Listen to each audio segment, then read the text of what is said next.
Welcome back to the Stephen Knight Show. Our next guest is a renowned open format DJ. He's also the very first male ambassador for the National Sexual Violence Resource Center, and he's son to NBA great Isiah Thomas. Please help me welcome Zeke Thomas. Welcome to the show. Hey, thank you for having me. I definitely appreciate you being on, joining us tonight. I know you're a busy man. So listen, I just got to get out the way. Got to get out the way and ask you, how is it like having Isiah Thomas as your father, growing up with him as your father? Growing up with him and my father, I ought to say, it's always something I just say, that's my dad. Right. That's my dad, and definitely a lot of blessings came with it, and I love him to death. Right, absolutely. And you played sports as well. Didn't you play basketball as well?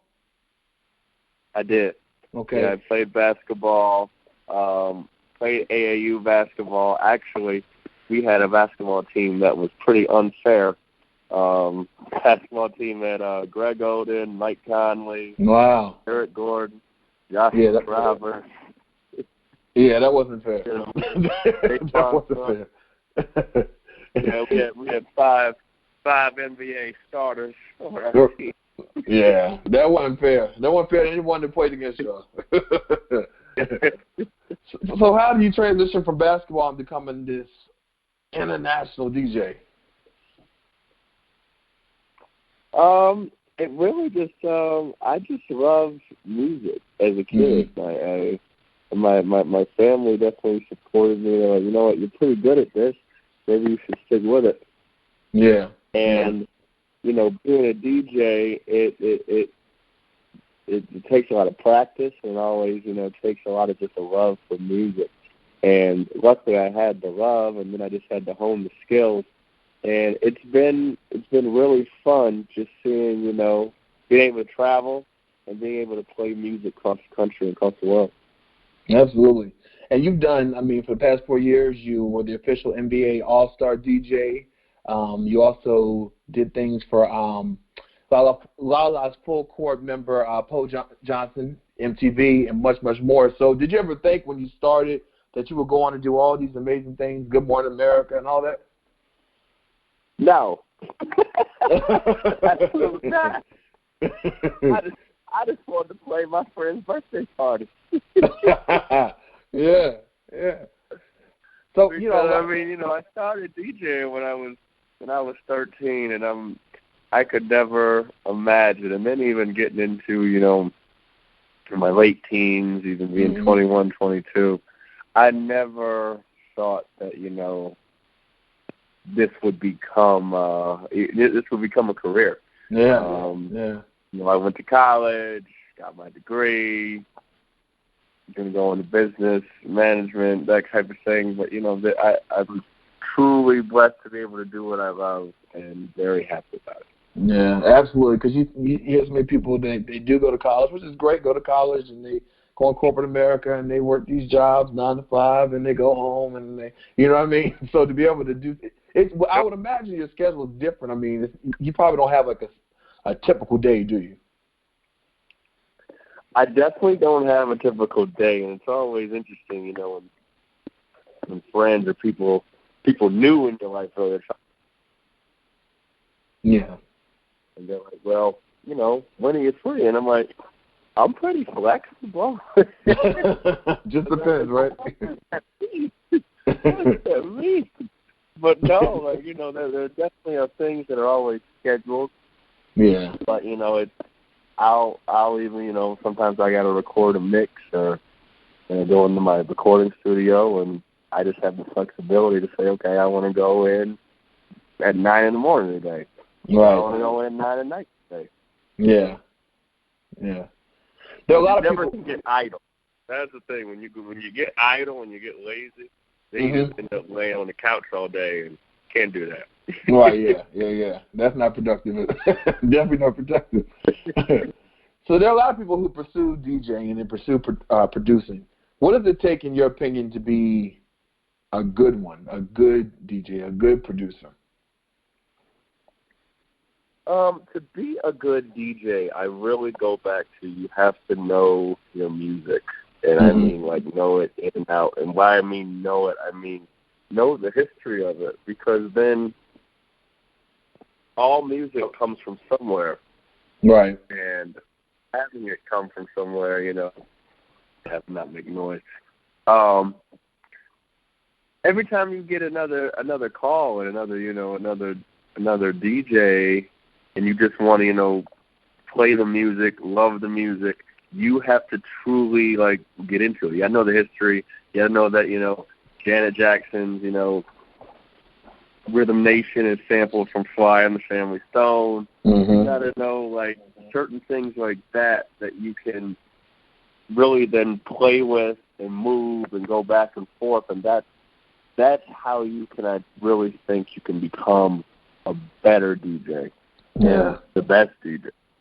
Absolutely. And then in terms of being a producer, I think the best thing about in terms of me, I love collaboration. Okay. And I think that everybody, you know, everybody's great at certain things.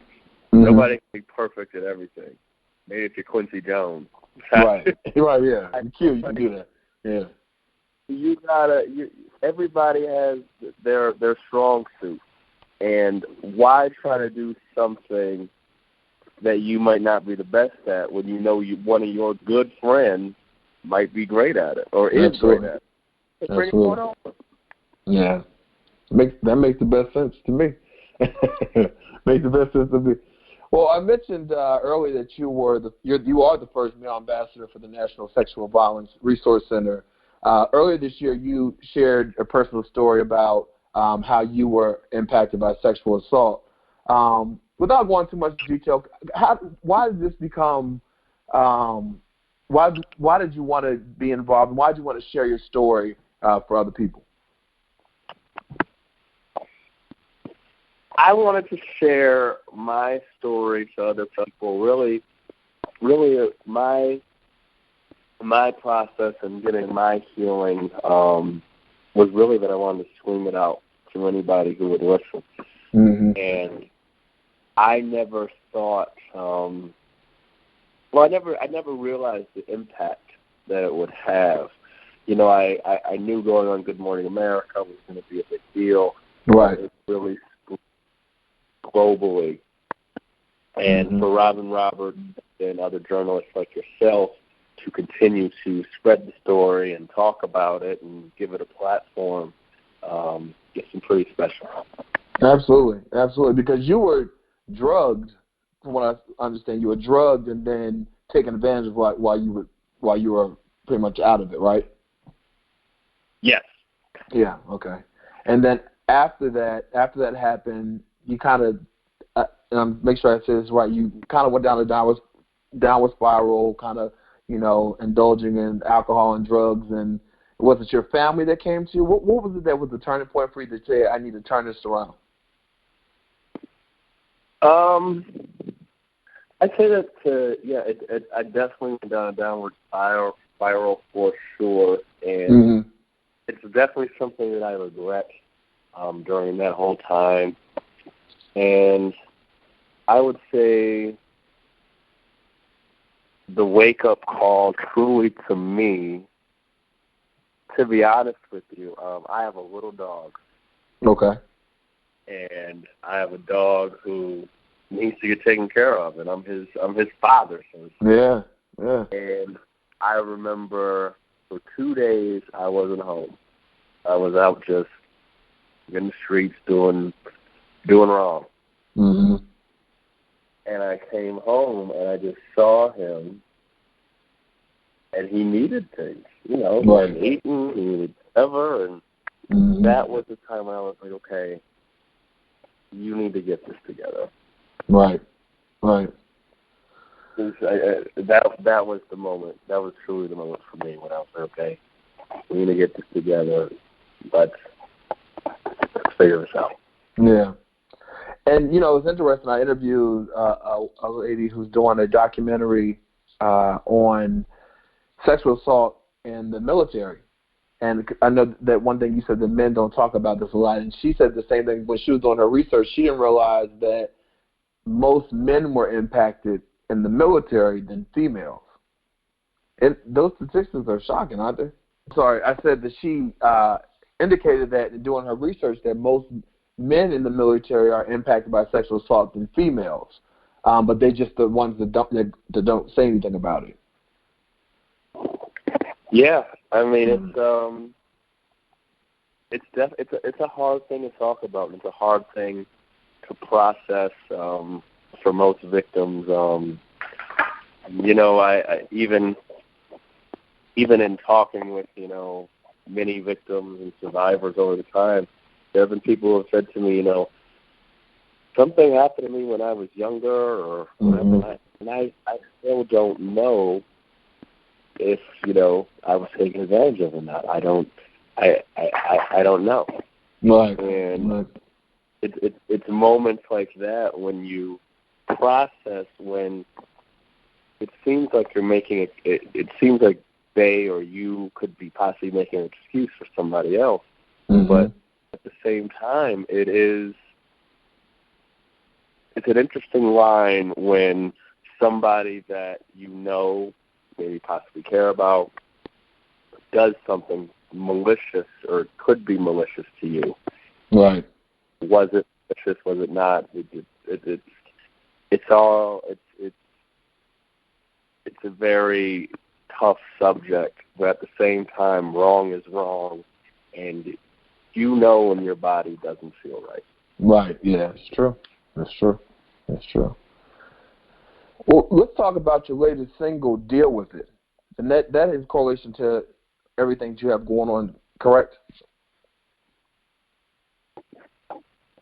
Yeah, dealing with it.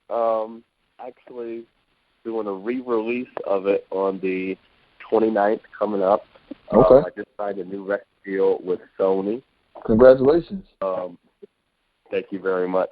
It had previously been released, but now we're going to do a new release with the new label, and I'm very excited about it. The song, it talks about dealing with it. It talks about going through trauma.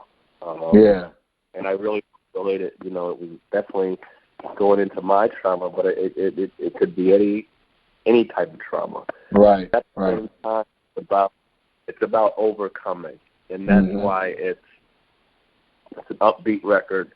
It's a dance record, and I really hope everyone enjoys it. Most definitely. So, how would you describe your life today after going through what you went through, and then going through your own personal healing, and then coming out and telling your story? Who is Zeke Thomas today? How has that impacted you?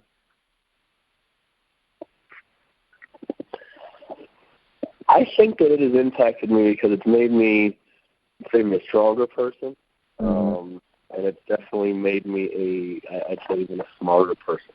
And at the same time, it's made me a more honest person. Okay. I think, and when I say definitely a more honest person, I have truly said to myself in moments, we get one life, and we can use it for whatever we want to use it for. And what I want to do with my life, I should be able to do with my life. In a positive manner, and I've truly, I've said to my friends, you too many times people conform, I believe, to things that maybe they don't really want to do. Right. So I stopped doing that, and I'm definitely in a happier place. That's good. That's really good. Really good about that. So I know you're on social media. I actually went through your Instagram one day after I knew you were coming on the show. Tell us where we can keep up with you and everything you have going on. Yeah, it's Zeke, ZEKE _Thomas on all platforms, and I am a person who answers their direct messages on Instagram. Okay. As long as you don't send anything crazy. You won't get answers for no craziness. Right. Not get answers for anything crazy. People on social media. Steven said that you would answer. I said, right. Right. Right. Let's make that clear. Make that very clear. Well, listen, Zeke, I want to thank you so much. And I'm definitely interactive. Definitely hit me up. Most definitely. I want to thank you for joining us tonight and sharing your story. I know you've been sharing it a lot this year, but thank you for sharing it with our audience and our listeners. And I wish you continued success. Congratulations again on your label and the new single re-release. The best is yet to come for you. Keep up the great work, Zeke. Thank you so much for having me, and hope to speak again. Most definitely. Listen, we'll be right back.